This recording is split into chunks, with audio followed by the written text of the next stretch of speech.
ดิฉันนางสาวพรประวีเบ้าแก้วขอนำเสนอโครงการปริญญานิพนธ์ผลงานสร้างสรรค์ทางด้านนาฏยศิลป์ชุดเลนออนผู้สร้างสรรค์ได้รับแรงบันดาลใจมาจากทิศทางของกระแสลมที่แปรเปลี่ยนเป็นฝนนอกฤดูกาลสะท้อนความแปรปรวนของสภาพภูมิอากาศอันเกิดจากการก่อสร้างอาคารและตึกสูงของมนุษย์ที่ทำให้เกิดการเปลี่ยนแปลงทิศทางของกระแสลมหักเหและสะสมอยู่ในชั้นบรรยากาศผู้สร้างสรรค์ต้องการให้สังคมตระหนักถึงผลกระทบของการพัฒนาและความเจริญของมนุษย์ที่มีต่อระบบภูมิอากาศซึ่งนำไปสู่ความแปรปรวนของธรรมชาติที่ส่งผลกระทบต่อมนุษย์ My name is Pornpavi Balgel. Rain On is inspired by the wind directions that cause unseasonal rain, reflecting climate variability resulting from human construction and high-rise buildings that disturb the natural flow of wind.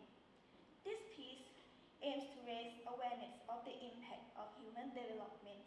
on the climate and nature. Please enjoy the show.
Mm-hmm.